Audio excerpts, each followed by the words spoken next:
Assalamualaikum warahmatullahi wabarakatuh. Alhamdulillah, wassalatu wassalamu ala sayyidina Muhammadin rasulillah wa ala alihi wa sahbihi wa man tabi'ahum bi ihsan ila yaumil qiyamah. Wa baina bidayati ta'allumi ila hadhihi as-surah naqra surat al-Fatihah hadithan li النبي محمد صلى الله عليه وسلم وشيخنا ومعلمنا وسيدنا ورسوله الرحيم وخصوصا إلى مؤلف هذا الكتاب أبو حميد محمد بن محمد الغزالي إن الله يترشح من رحمه المغفرة وإن الله يبعد على بركته وخصوصيته وعلمه وفهمه والله يصلح بالدين والدين الآخرة على هذه وعلى بلاغه السلام والصالحين حضرة النبي الفاتحة أعوذ بالله من الشيطان الرجيم بسم الله الرحمن الرحيم الحمد لله رب العالمين إن الصراط المستقيم صراط الذين أنعمت عليهم. Baik, seperti kesepakatan kita membaca, kemudian sedikit-sedikit akan dibahas tentang kaidah-kaidahnya kalau sempat, kalau tidak ya yang penting kita memahami teks. Intinya kita belajar bagaimana memahami teks ini, mengamalkan atau tidak yang sebaiknya diamalkan ya. Tapi kalau tidak juga sebaiknya kita punya kebiasaan gitu. Karena memang ada orang-orang atau kebanyakan juga ya pembelajar itu saat belajar mungkin tidak hanya keterbatasan memahami, tapi juga mungkin tidak memiliki kesesuaian dengan pemahamannya sehingga sulit untuk mengamalkan sesuatu. Nah, jadi saya juga tidak memaksakan seperti apa. Yang penting kita belajar saja memahami teks bahasa Arab itu seperti apa. Nah, itu yang penting. Silahkan, jadi jangan tak salah maksud saya begitu. Jangan tak salah membacanya. Coba dulu sebelah kiri ke sebelah kanan. Mikrofon adalah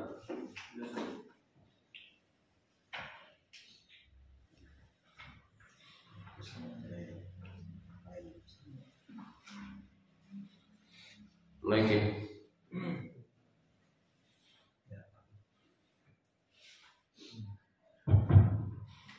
Bismillahirrahmanirrahim. Bismillahirrahmanirrahim. Asal ayakuna wujuban bisahibu fi mawadi'il amri ka'ilmu wujubi fa'innahu fi nafsihi wa yawamuni liwatihi. Coba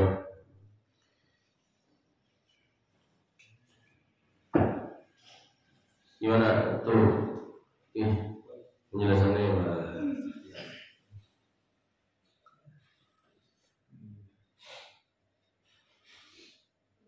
Bikin tidak pernah mondok kan? Tapi bagus belajar kan? Saya paham, tapi pihak paham bacanya lah. Bisa diceritakan nggak ada? Ada beberapa kata yang ada tahu gitu. Tapi pengalaman pikir sendiri bisa merangkai karena apa? Kira-kira kerancakan melihatkah? Kerancakan mendengar buahnya membaca itu. Jadi sebetulnya jam terbang intinya gitu. Oke, jam terbang.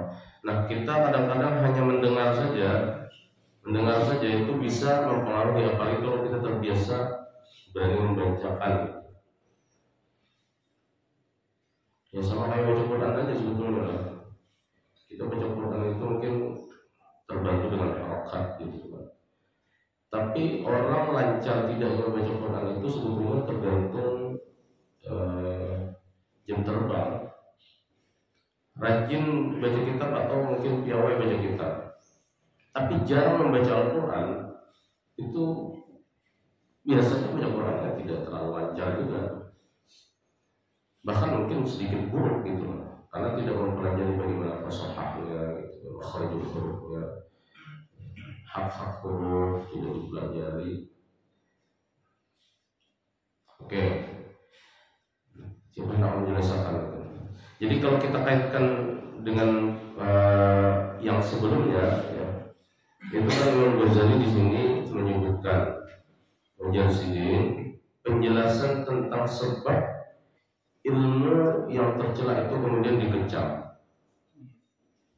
Yang begitu bab sebelumnya. Kenapa Jasidin sebuah ilmu itu bisa tercela dan dikecam? Pertama yang minggu kemarin kita bahas itu ayyakuna mu'addiyan ila dararin iman sahibihi aw ghairihi.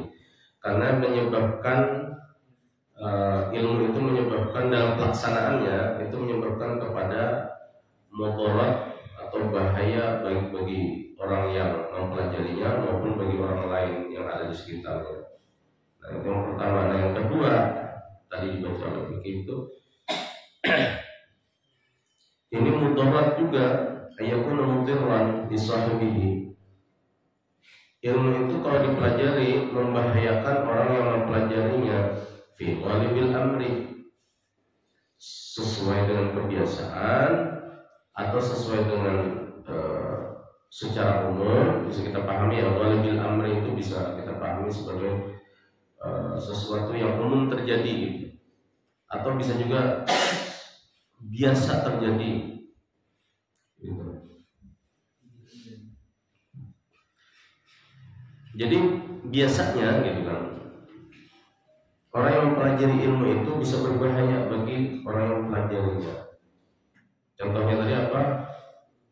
Ka'ilmin nujum, seperti ilmu nujum. Ilmu nujum itu apa?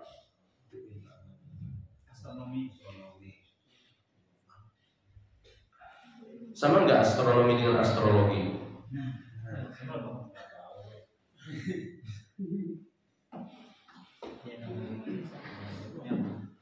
Beda ya. Bahkan ilmu falak juga ada yang membedakan. Ada ilmu hay'ah juga disebutnya. Jadi ilmu hisab juga ada yang mengkaitkan ya dengan itu ilmu nujum. Tapi kalau ilmu nujum di sini itu mungkin ya bisa astrologi, bisa astronomi juga. Karena kalau menurut Imam Ghazali di sini ilmu nujum itu fa innahu fi nafsihi ghairu madmumin lidatihi. Karena sebetulnya secara apa ya? Secara apa kalau filsafat atau secara ada apa? Filsafat atau ada ontologis, ada epistemologis, ada lagi aksiologis. Secara ontologis dan epistemologisnya itu ghairu madmum, tidak tercela dia. Ilmu nujum itu ya biasa saja gitu. Secara ininya, secara dirinya sendiri gitu. Tapi ketika dia dipegang oleh orang yang punya perilaku buruk gitu kan, atau punya niat jahat, maka dia bisa berubah jadi ilmu yang membahayakan orang gitu. Seperti itu kira-kira. Ghairu madmum lidatihi itu begitu. Pada dasarnya dia tidak berbahaya gitu. Pada awalnya dia tidak mudarat. Pada asalnya dia itu netral. Kenapa demikian? Nah, silakan baca. Itu huwa qisman. Tunjuk.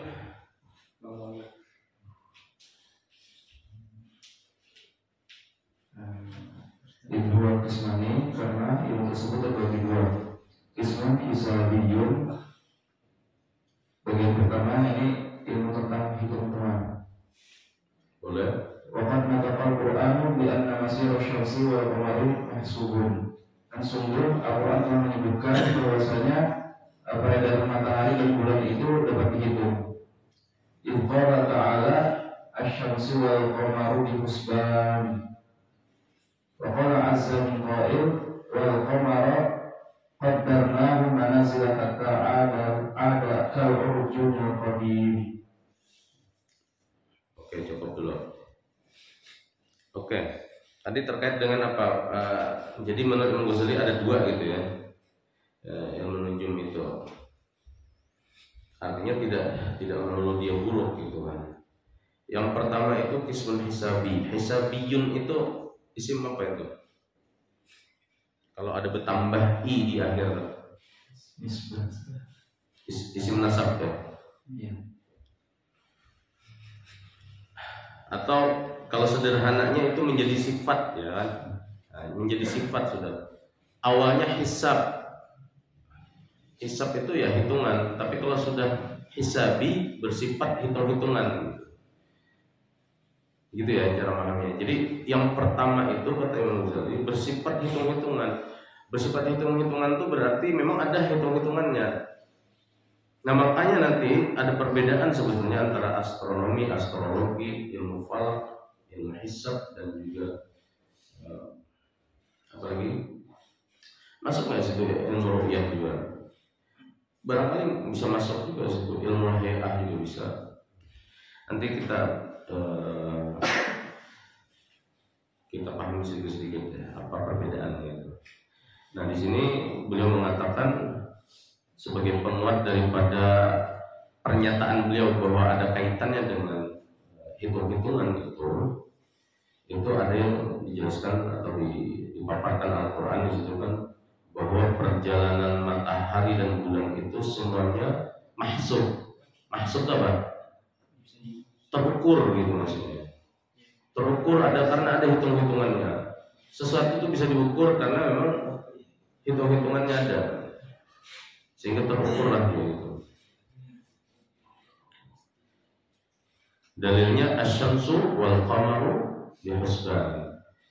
Matahari dan bulan kedua-duanya itu ada perkiraan hitungannya. Husban itu dari kata-kata apa? Hasiba. Hasiba yahsabu. Apa artinya? Memperkirakan ya.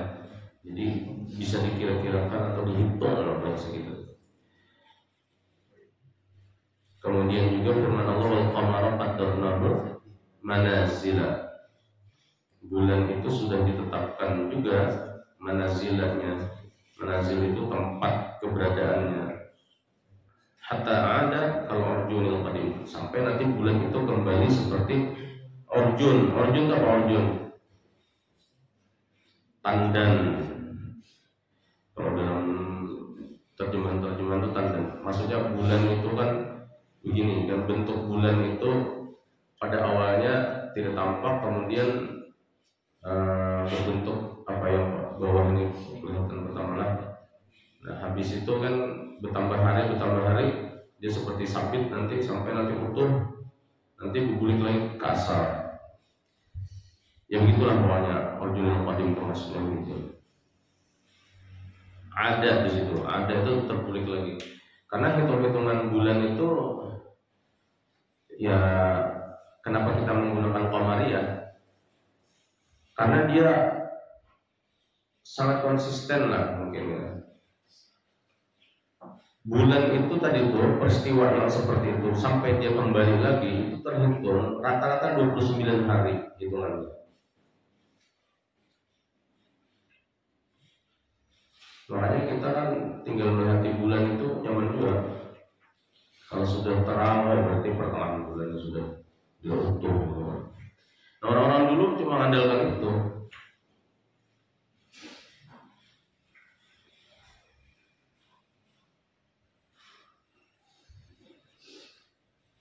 Kemudian lanjut dulu. Ya, boleh. Terserah anak berganti boleh, anak lanjut boleh. Wasani al-ahkam, yang kedua itu al-ahkam. Fahasuluhu yarji'u ila istidlali ala hawalihi bil asbabi. Kesimpulannya kembali ke istidlal, mencari tanda-tanda atas segala sesuatu yang terjadi tanda-tandanya itu dengan adanya sebab-sebab.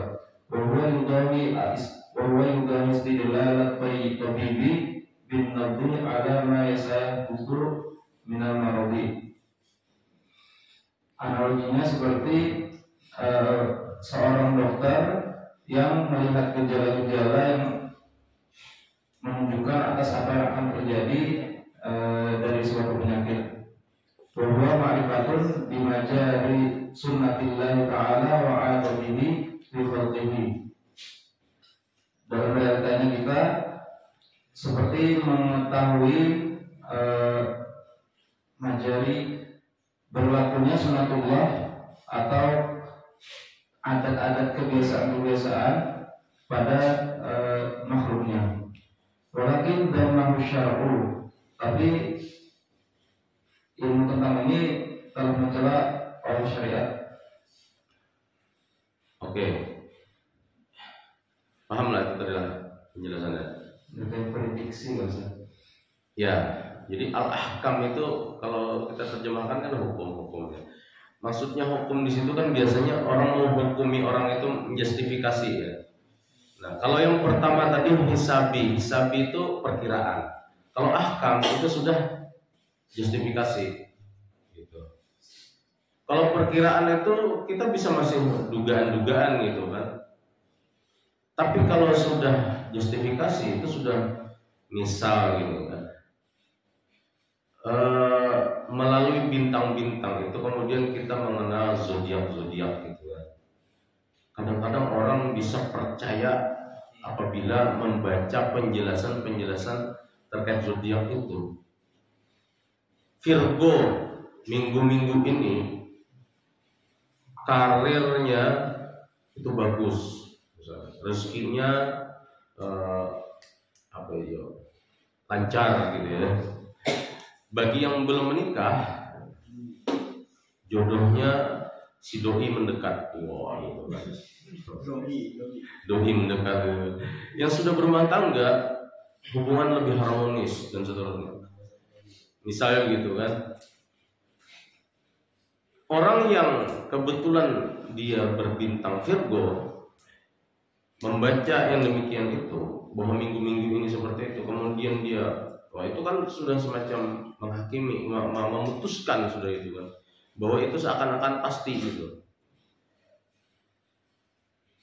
Lalu orang yang betul-betul Virgo tadi percaya dengan pernyataan itu. Nah ternyata kalau kebetulan terjadi ya sah-sah saja gitu kan. Tapi kalau misalnya tidak sesuai dengan yang disebutkan itu, sementara misalnya dia karena percaya dengan ramalan tadi, harusnya dia tidak investasi besar-besaran gitu. Wah, dia mendengar itu kan, akhirnya investasi lah. Bro, itu dihabiskan duitnya untuk investasi. Ternyata tertipu misalnya. Kan itu merugikan orang karena dia membaca tadi. Kemudian terlalu hal percintaan karena terlalu pede, kemudian wah datang ke rumah si doi tadi ya Allah, membuat cincin sebuting misalnya kan, bermodal bawa cincin. Sekali datang nak melamar pas ditolak orang, orang sudah terdahulu ada aja semalam orang laki yang datang ke sini aja.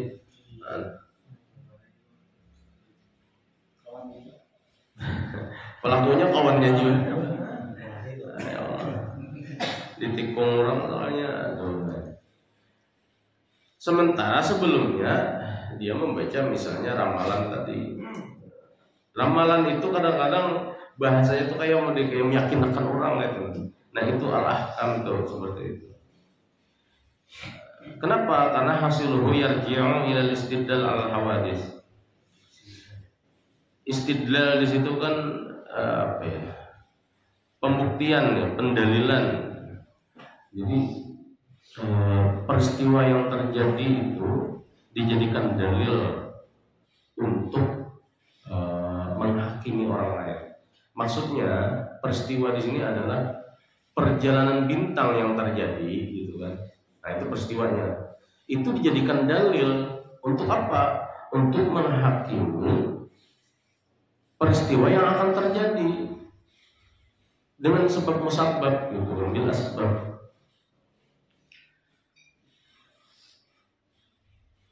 Karena memang sebab musabab kausalitas itu memang ada yang sunnatullah gitu kan. Tapi kita tetap harus tidak terpaku pada nujum itu tadi. Nanti ada penjelasannya itu. Kenapa? Karena harusnya dilibatkan di situ peran Allah kah misalnya. Nah itu analoginya tadi itu seperti istilah tabib bin nabdi, seperti seorang dokter yang mendiagnosa penyakit pasiennya itu hanya melalui denyutan nadi atau denyutan jantung,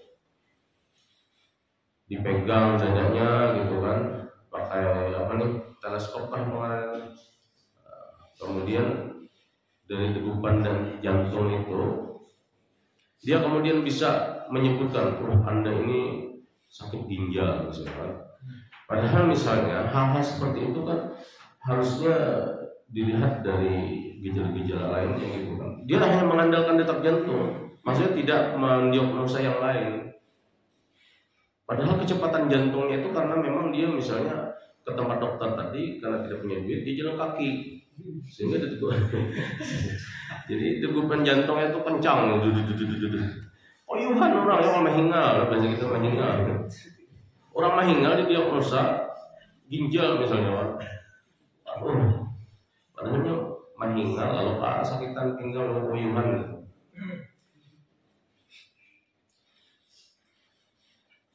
Alama sayahdus minal marad, atas apa yang akan sayahdus, yang akan dialami oleh si pasien tadi. Padahal itu kan masih akan itu ya belum pasti terjadinya.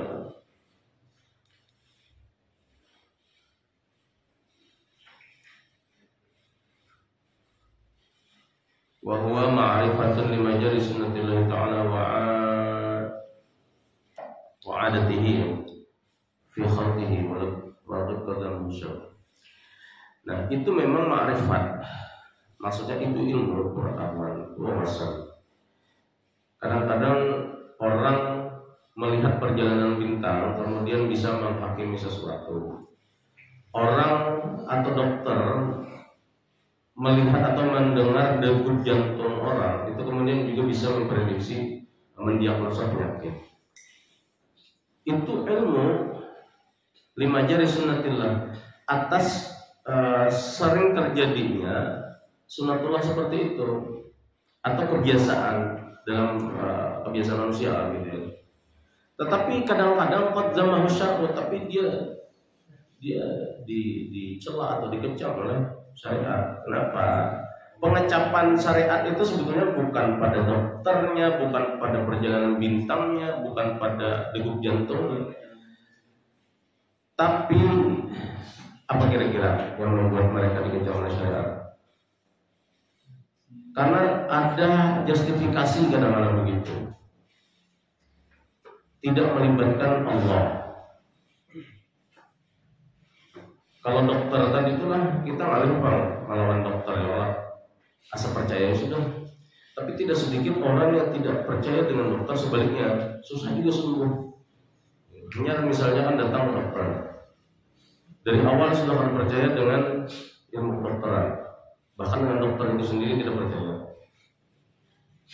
Meskipun penyakitnya itu sebetulnya sederhana, penyakit ringan, tapi sugesti dia sudah tidak percaya dari awal dengan dokter itu juga bisa susah sembuh gitu kan.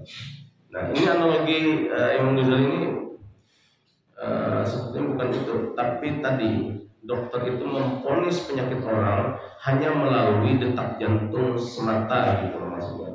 Harusnya kan ada diagnosa lainnya, misalnya melihat dari matanya kah, kemudian melihat dari misalnya bisa di kalau kaki itu apa? MRI misalnya, atau di ronsen kalau misalnya ada penyakit lainnya. Jantung itu kan orang sekarang di ronsen juga dan seterusnya. Nah maksudnya begitu sehingga betul-betul valid. tidak hanya meraba nadi seseorang atau organ seseorang kemudian bisa menebak. Itu sama tadi seperti melihat perjalanan bintang tertentu kemudian bisa menghakimi. Tak melihat bintang di atas misalnya, wah ikan kehai melihat itu tadi kan, ikan bisa benar jodoh misal kayak gitu. Itu kan apa sih? Memencati orang.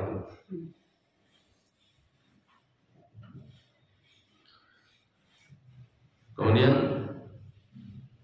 kalau Rasulullah SAW yang zikirul qadar famsiku. Kalau disebutkan takdir maka peganglah.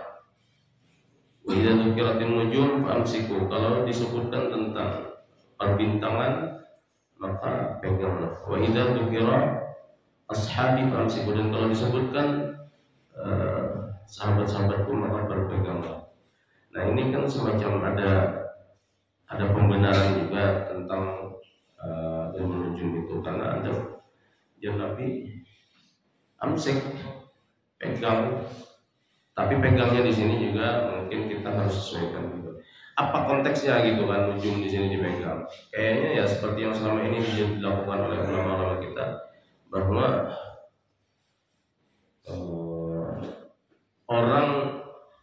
kita jelaskan sedikit ya. Sebagian ulama kita membedakan antara ilmu hisab ya. Misalnya Ibnu Khaldun mengatakan ilmu hisab itu tidak sama dengan ilmu falak tadi. Ilmu hisab itu ya ilmu hitung-hitungan. Hitung-hitungan itu ya perkalian, penambahan, pengurangan, erat kaitannya dengan matematis. Betul-betul matematika gitu. Itu ilmu hisab. Nah, astrologi itu ilmu perbintangan, tapi tujuannya adalah terkait dengan ramalan atas nasib seseorang. Astrologi lebih cenderung seperti itu. Kalau astronomi itu lebih luas. Dia ilmu yang mengamati perbintangan lah. Bukan hanya bintang tapi bulan. Pokoknya angkasa luar itu semua termasuk astronomi. Tidak pada satu kajian saja. Nah, ilmu falak ini ada yang menyederhanakan. Ilmu falak itu hanya ilmu yang bicara tentang perjalanan matahari, perjalanan bulan, dan perjalanan bumi. 3 itu saja domainnya. Karena nanti ilmu falak itu berkaitan dengan apa? Dengan masuknya awal bulan, gitu kan. Kemudian juga penanggalan hijriah, terus juga arah kiblat, gitu kan. Menetapkan awal waktu sholat, gitu kan. Kapan masuk zuhur, kapan masuk asar. Nah, falakiyah itu ilmu falak itu lebih spesifik ke arah situ, karena ada yang membedakan. Kalau astronomi lebih luas, ilmu falak itu barangkali bagian dari astronomi juga, karena di barat itu menyebut Islamic astronomy gitu kan. Islamic astronomy ya ilmu falak itu sendiri gitu. Karena kebanyakan ulama-ulama yang bergelut di bidang astronomi, kalau itu kaitannya dengan Islamic tadi, Islam itu bawa nama Islamnya, itu seputar itu. Bagaimana peredaran matahari, bulan, bumi gitu kan, yang berada pada orbitnya masing-masing gitu kan, dan mereka itu semuanya berputar gitu kan, dan mengitari pula gitu kan.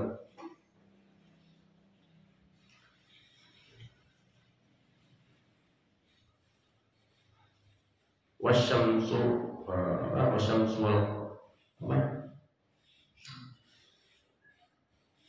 wal qamara, bukan wasyamsu tajri li mustaqarrin laha. Wasyamsu tajri li mustaqarrin laha. Matahari itu juga bergerak li mustaqarrin laha, di tempatnya saja. Itulah kalau tidak ada peranan Allah yang maha luar biasa, itu tergeser sedikit saja dari orbitnya, kira-kira terjadi tabrakan nggak di luar angkasa? Terjadi. Dan kalau tabrakan itu terjadi, ya kiamat lagi dah, kan akan bertabrakan dengan yang lain-lain juga, mempengaruhi yang lain. Itu luar biasa banget.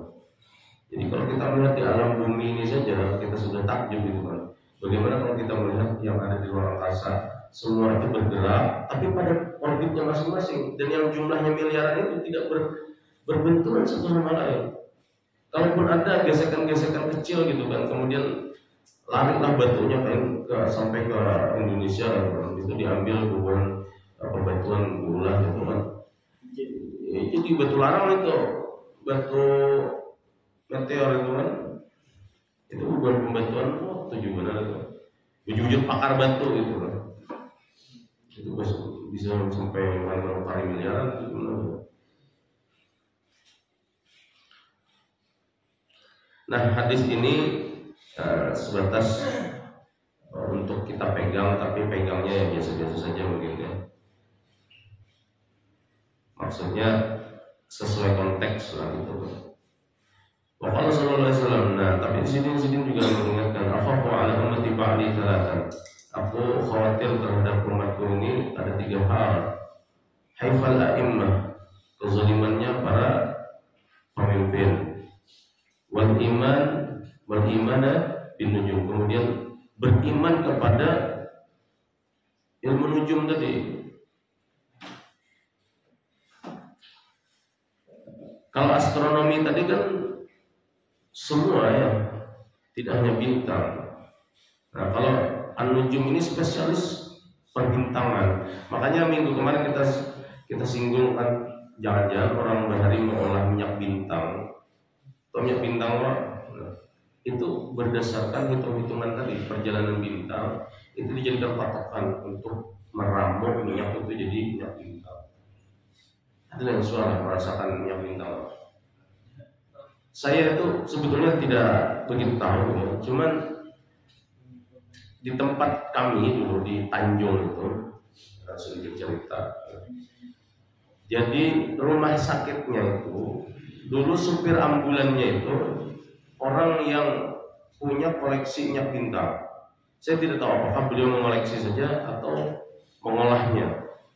Tapi yang jelas banyak orang-orang yang misal ya kecelakaan atau peristiwa yang tidak masuk akal lah terjadi gitu kan.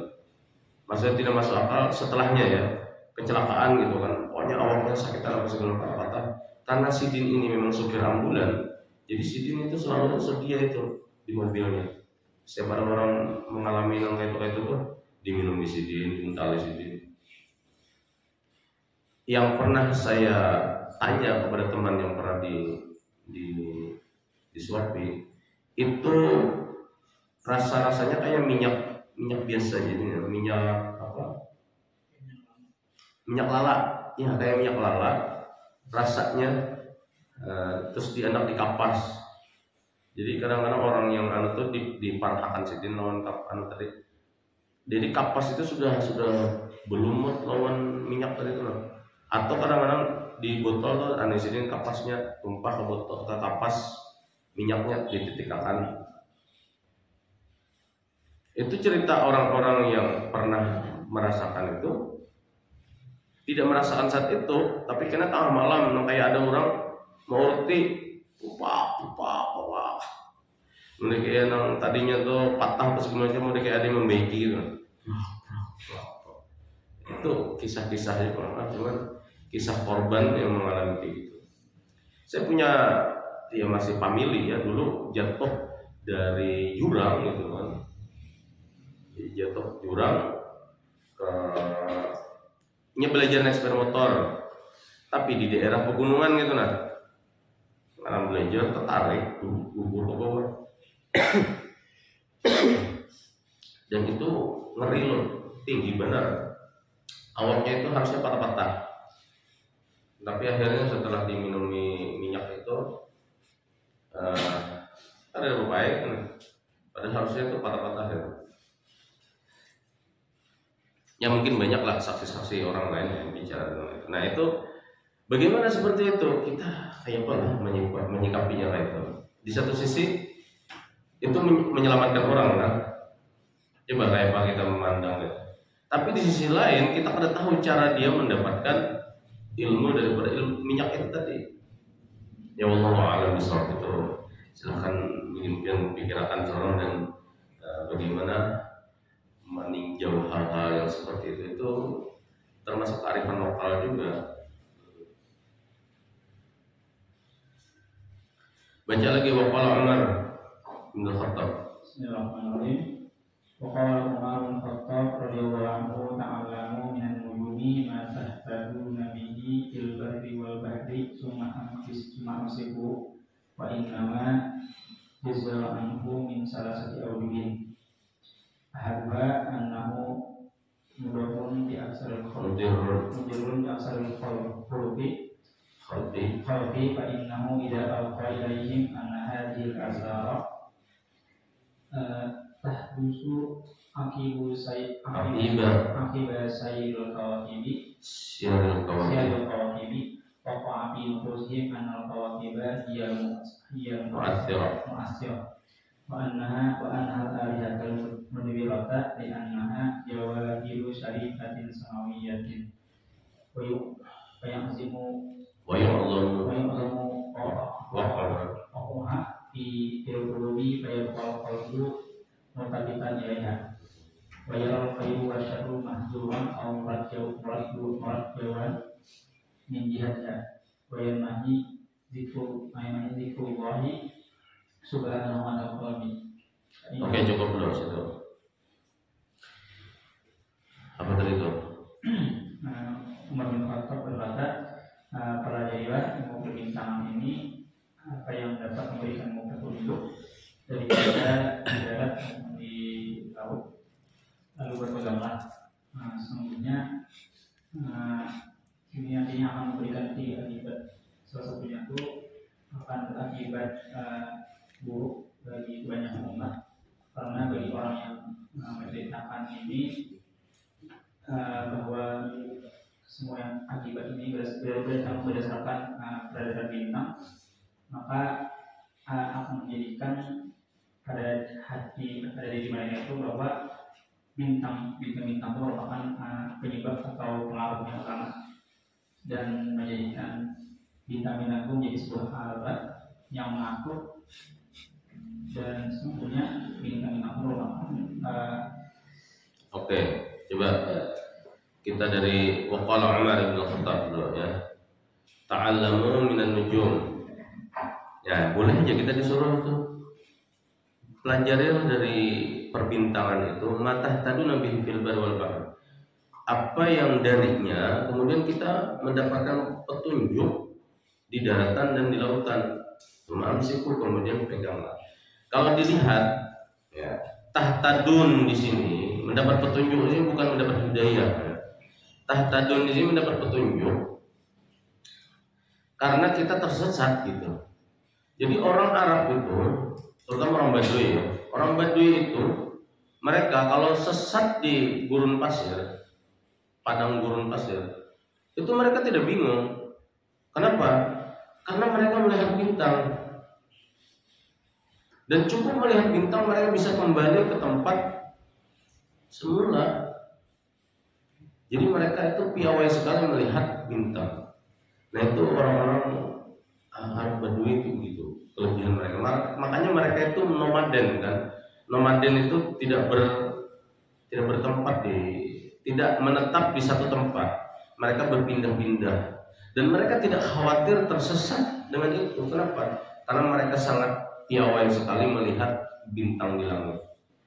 Itu kehebatan orang Arab Badui itu.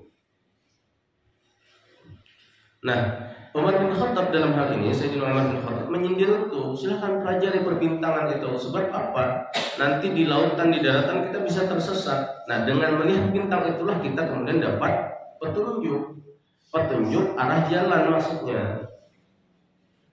Ini kalau makna apa adanya daripada hadis ini. Ini athar ya, athar itu berarti perkataan sahabat. Fa'amsiku, semamsiku. Jadi ada juga perintahnya di situ untuk kita jadikan pegangan gitu. Jadi tidak selalu buruk juga gitu. Nah inilah yang disindir Imam Ghazali tadi, bahwa terkait ilmu nujum itu kalau hanya sebatas tadi hisabi, perkiraan misalnya perkiraan cuaca ya kan, perkiraan waktu masuk salat, perkiraan waktu masuk puasa dan seterusnya, itu masih baik, sesuai mazmun. Tapi kalau sudah menghakimi, melihat bintang kemudian penglihatannya terhadap bintang dijadikan dalil untuk menetapkan garis nasib seseorang, nah itu sudah terkait justifikasi di situ yang tidak baik menurut Ghazali itu yang barangkali mazmun gitu. Tadi dibaca wa inna ma zujira anhu min thalathi awjuhin. Ilmu nujum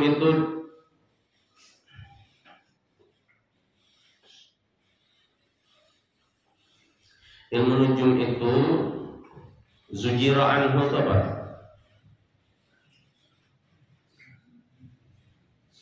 Zujira itu dicegah ya kalau bahasanya. Berarti tidak dibenarkan mempelajari ilmu nujum itu apabila memenuhi 3 hal. Pertama, annahu mudirun bi aktsaril khalqi. Ilmu nujum itu memudaratkan banyak orang. Fa innahu idza ulqiya ilaihim, karena ilmu nujum itu kalau seandainya ulqiya ilaihim disebutkan kepada masyarakat misalnya, kepada banyak orang itu, anna hadhil athar tahdutsu aqibas siyaril kawakib, bahwa bekas sesuatu atau dampak sesuatu itu terjadi akibat perjalanan bintang-bintang. Lalu orang mempercayai dampak itu tadi, waqa'a fi nufusihim anal kawakib hiyal mu'athirah, maka itu sudah menjadikan pada diri orang-orang itu bahwa bintang itu memiliki pengaruh yang menetapkan sesuatu gitu. Wa annahal alihata wa annaha al alihatul mudabbiratu, dan bisa jadi orang itu kemudian mempertuhankan, meyakini bahwa bintang itu setara dengan Tuhan, yang al-mudabbirah, yang mengatur. Mengatur itu kan ya menetapkan A, menetapkan B, menetapkan C, seakan-akan begitu. Li'annaha jawahiru syarifatun samawiyatun. Nah, orang bisa terpesona karena menganggap nujum itu jawahir. Jawahir apa? Li'annaha jawahiru syarifatun samawiyatun. Jawahiru syarifatin apa syarifatun? Bacanya syarifah di situ maksudnya sifat ya. Kalau sifat berarti jawahiru syarifatun dong, bukan syarifatin. Karena syarifatin di mana tuh? Muka STI itu. Terus syarifatin nyaman benar tapi larang nyaman. Tapi nyaman benar. Asli nyaman. Ya, ada harga, ada rupa ya Allah. Jawahir itu kan apa sih? Permata bisa kita anggap ya. Jadi permata yang syarifah, yang mulia, samawiyah, yang berada di langit gitu. Nah, jawahiru di sini kenapa dibaca jawahiru bukan jawahirun? Mafa'ilu. Isim munsharif. Isim munsharifnya hilang tanwinnya. Jadi baca jawahiru. Tapi syarifatun samawiyatun yang muncul. Karena sudah bukan munsharif lagi. Wa yu'lamu waqaha fil qulubi ayat qalbu mutafidan lain. Nah, kemudian itu menjadi terkesan, kemudian diagungkan di dalam hati.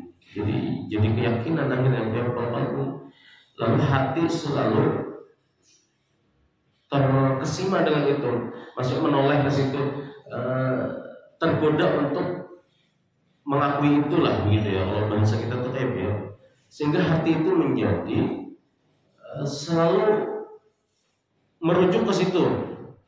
Iltafat itu kan artinya menoleh ya. Akhirnya kita jadi bahan rujukan akhirnya gitu. Kemana? Ya ke bintang tadi. Wa yara khaira wasyarra mahzuran aw marjuan min jihatiha. Sehingga orang itu yang selalu terpatri hatinya dengan bintang itu melihat kebaikan dan keburukan metihi ke bintang. Suatu yang mahzur, yang dilarang, atau marju, suatu yang dianjurkan, itu melihat kalau bintang ini dilarang ada ya, oh dianjurkan, oh itu dianjurkan aja. Nah, makanya itu melihat ke situ sebentar. Wa yanmahi dzikrullah subhanahu anil qalbi. Lalu putuslah hati ini daripada mengingat atau zikir kepada Allah, karena sudah zikirnya kepada bintang tadi. Fa inna dha'ifa ya menit ini fa inna dha'ifa yuksiru nadhrahu atau yaksuru nadhruhu, bisa ya. Fa inna dha'ifa yaksuru nadhruhu al-wasaiti. Karena orang yang lemah di situ lemah imannya, karena terlalu mengandalkan bintang-bintang tadi, dia akan menjadi pendek akalnya, pandangannya terbatas alal wasaid. Dia terbatas pada wasilah saja, tidak menyandarkan pandangannya kepada orang yang dituju, wasilah itu. Yang ujung itu wasilah aja. Akhirnya tergantung dengan wasilah itu. Boleh aja Pak punya wasilah, tapi kalau tergantung kan akan baik. Wal alimur rasikhu huwa alladhi yutli'u ala anna asy-syamsa wal qamara wan nujuma, atau yattali'u ala anna asy-syamsa wal qamara wan nujuma musakhiratun bi amrihi subhanahu wa ta'ala. Dan orang yang ilmunya mendalam, orang yang alim, dia adalah orang yang yattali'u ala atau yutli'u ala, misalnya orang yang memiliki kesadaran, aware gitu kan, bahwasanya asy-syamsa wal qamara, bahwa matahari, bulan, bintang itu hanya musakhiratun bi amrihi subhanahu wa ta'ala, semuanya tunduk pada perintah Allah Ta'ala. Ini kita selesaikan sampai oke, ini analogi sederhana ya, tapi perlu penjelasan. Wa mithalu nadhri dha'ifi ila husuli dawi syamsi aqibatu tulu'i syamsi. Nah, contoh jar Imam Ghazali, pandangan orang yang lemah tadi itu, yang lemah tadi imannya itu kepada sampainya dia memandang cahaya matahari setelah matahari terbit. Itu misal 6 lah, seperti semut. Lau khuliqa laha aqlun. Kalau seandainya semut itu diciptakan, pada semut itu akal. Wa kanat ala sathi qirtasin, dan dia berada pada sebuah kertas, permukaan kertas yang putih. Wa hiya tanzuru ila sawadil khatti yatajaddad. Dia kemudian melihat di atas kertasnya itu ada sawadil khat, ada garisan atau goresan khat yang yatajaddad, karena dia bergerak, tulisan itu dituliskan, maka dia selalu menjadi tulisan-tulisan yang baru gitu. Fata'taqidu annahu fi'lul qalam. Nah, si semut tadi meyakini bahwa perubahan tulisan dari tulisan yang tiada menjadi ada, yang dari sedikit menjadi banyak, yang yatajaddad terus tadi, yang bertambah-tambah tadi, dia meyakini bahwa itu adalah perbuatan pena, pulpen. Jadi kita kalau melihat sesuatu itu hanya melihat sesuatu yang dekat dengan kita saja, itu sama seperti semut tadi yang dititipi akal. Bagaimanapun dia dititipi akal, tetapi semut gitu. Ini hanya melihat pada si kolam. Jadi jadi semut ini menggauli kolam. Wala tataraqqa fi nadriha ila musyahadatil asabi. Dia tidak meninggikan, tataraqqa itu naik, ya.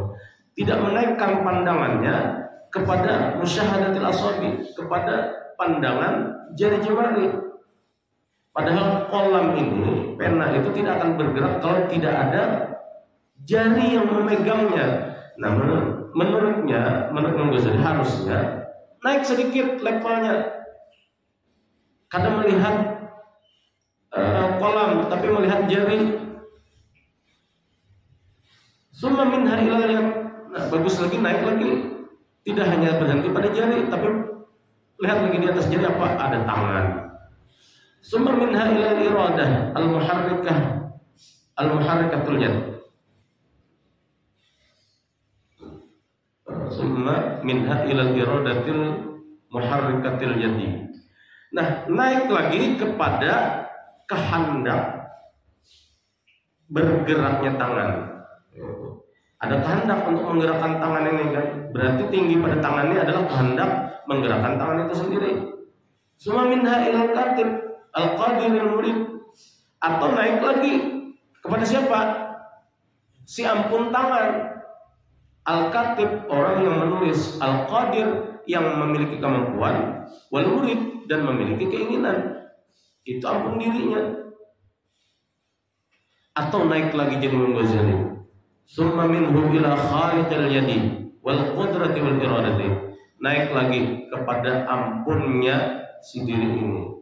Allah sang pencipta tangan, Allah yang menciptakan kudrah atau kemampuan, wal iradah dan juga kemauan. Harusnya naik lagi levelnya ke sana. Itu kritikan Imam Ghazali itu. Fa aktsaru nadril khalqi maksurun 'ala al-asbabil qaribati as-safilati. Kebanyakan pandangan makhluk itu terbatas pada sebab-sebab yang dekat, yang rendah. Jadi kita itu memang terbiasa begitu. Ketika kita dititipi pakaian gitu kan, kita melihat, wah mereknya, ya kita pandang, waduh mereknya apa nih misalnya kan, merek paling larang apa pakaian di baju. Mahasiswa itu lah mereknya yang biasa-biasa aja loh, ada tambah apa lah. Misalnya begini, bikin kamu ingat baju apa yang larang misalnya, baju jubah aja misalnya lah, yang larang misalnya apa, Haramain misalnya kan. Ya, kita ketika mampu membeli Haramain, merek Haramain, pasti akan merasakan bersyukur gitu kan. Syukur nggak ya? Syukur. Tapi kita harusnya memandang lebih lagi daripada Haramain itu. Bukan merek Haramain yang kita pandang. Apa yang kita pandang? Apa pabrik Haramain? Bukan. Yang kita pandang itu tubuh kita. Badan kita ini sehat, sehingga kita kalau mengkayakan baju Haramain yang melarang itu. Coba kalau seandainya kita cacat, iyalah, karena kau memakaikan Haramain, meskipun mereknya mahal, apa daya? Ya. Nah itu maksud Imam Ghazali itu, lihat yang itu. Sama seperti pakai cincin gitu kan. Jangan terpesona dengan batu cincinnya. Ini akik Yaman, memang hadiah dari ipar saya yang waktu dulu dia kuliah di pondoknya di Darul Mustafa gitu kan. Jadi balik dari Darul Mustafa bawa akik Yaman, saya dikasih satu gitu. Kalau saya terpesona dengan akik Yamannya saja, karena batu ini didatangkan dari Yaman dan saya tidak pernah ke sana karena jauh gitu kan. Kemudian saya terpesona juga, kemudian saya balut dia dengan amban yang bagus dengan gitu. Kemudian saya mensyukurinya dan merasa bangga dengan cincin ini. Seharusnya kata Imam Ghazali ini, kalau kita ingin naik level tuh lihat lagi ke atasnya. Kepada apa? Kepada jari kita ini. Syukur alhamdulillah jari kita sehat. Kita memiliki jari. Sehingga dengan jari yang baik dan sehat ini, yang normal ini, kita bisa mampu meletakkan cincin yang kita anggap mahal dan mewah ini barangkali. Tapi ini karena mewah, murah aja. Tapi begitu maksud daripada penjelasan ini. Nah, mensyukuri itu sebetulnya begitu. Melihat kaki daripada sepatu yang mungkin mereknya mahal, melihat tangan atau jari daripada cincin yang mahal, tangan pergelangan dari jam yang mahal, ya kan, kepala yang sehat dari pihak yang mahal. Oke, maqtu'an min at-taraqqi ila musabbibil asbab fa hadha ahad asbabin nahyi 'anil wujub.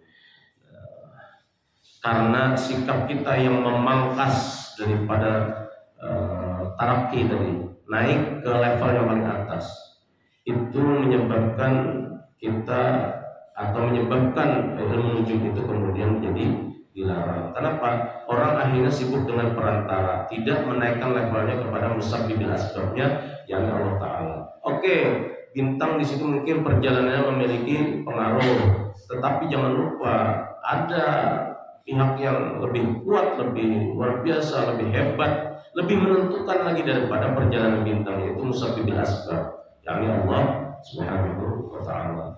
Nah, sehingga dengan itulah kemudian ilmu nujum ini, ya karena orang terbiasa gitu kan, terlalu kaku sekali melihat kepada ketetapan ilmu nujum, lalu pada ingat lagi musabbibil asbab. Nah, itu menyebabkan di Imam Ghazali ini ilmu nujum itu kemudian menjadi terlarang. Mungkin itu saja yang bisa kita bahas untuk pertemuan kali ini. Kita akhiri dengan alhamdulillah. Alhamdulillah subhanahu wa ta'ala.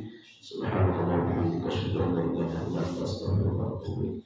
Wassallallahu ala sayyidina Muhammad wa ala alihi wasallam. Assalamualaikum warahmatullahi wabarakatuh.